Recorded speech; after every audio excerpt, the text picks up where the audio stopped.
Alors dans cette partie de cours, nous allons voir quelle est l'influence des facteurs physiques sur la vitesse de la réaction enzymatique. Et premier facteur physique étudié, ça va être la température. Il est à noter que l'augmentation de la température a un double effet sur la vitesse de réaction. Dans un premier temps, ça va accélérer les réactions, comme toute réaction chimique, mais petit à petit, il va y avoir une dénaturation de l'enzyme, et donc la vitesse de la réaction enzymatique va diminuer. Alors si on réalise la cinétique enzymatique à diverses températures, on peut avoir un schéma qui ressemble à celui-ci. C'est-à-dire que lors de l'augmentation de température, ici de 10 degrés vers 40 degrés, la vitesse de réaction qui se mesure ici à l'origine est de plus en plus importante. Au bout d'un certain moment, à la température ici de 50, puis 60 et puis 70, on voit que cette vitesse de réaction est diminuée.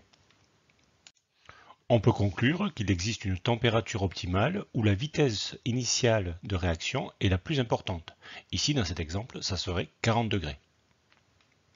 Alors si on trace la courbe VI en fonction de la température, on obtient une courbe désymétrique comme ci-dessous. En fait, cette courbe est la résultante de deux courbes. D'abord, une première courbe exponentielle, que je repasse ici en bleu, où la vitesse initiale augmente de façon exponentielle en fonction de la température. Et puis une deuxième courbe, ici, que je trace en rouge, qui correspond donc à une chute brutale de la vitesse initiale à partir de la vitesse optimale, ici au sommet de la courbe. Alors pour interpréter ceci, on sait que dans une cinétique de type michaélien, VI est donné par l'équation de Michaelis-Menten, c'est-à-dire que VI égale Vmax S sur Km plus S, et que Vmax est égal à K2 au total, K2 étant la constante de vitesse de l'étape de transformation du complexe ES en E plus P. En fait, la température va agir à deux niveaux. Premier niveau, elle va agir sur la vitesse de réaction enzymatique en agissant sur la constante de vitesse K2, et ceci d'après la loi d'Arrhenius. La loi d'Arrhenius exprime ici la température, et c'est une exponentielle, d'où la courbe exponentielle que l'on a vue tout à l'heure. Deuxième action de la température peut agir sur la structure de l'enzyme. En effet, les enzymes sont des protéines et donc sont sensibles à une élévation de la température. Il y a dénaturation, c'est-à-dire une désorganisation des structures secondaires, tertiaires et quaternaires, rendant l'enzyme inactive. Cette propriété explique la deuxième partie de la courbe avec une vitesse de la réaction enzymatique qui diminue rapidement à partir d'une certaine température.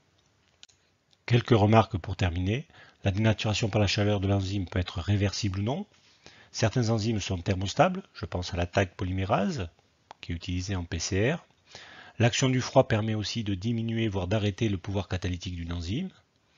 Les enzymes immobilisées, que l'on verra dans un chapitre ultérieur, résistent mieux à la chaleur.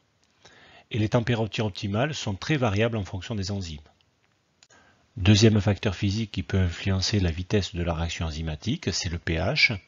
Comme tout à l'heure, si on réalise plusieurs cinétiques à différents pH, on peut avoir le schéma suivant, c'est-à-dire que quand le pH augmente, ici il peut y avoir une élévation de la vitesse de la réaction enzymatique, et puis à un certain pH, la vitesse à nouveau diminue.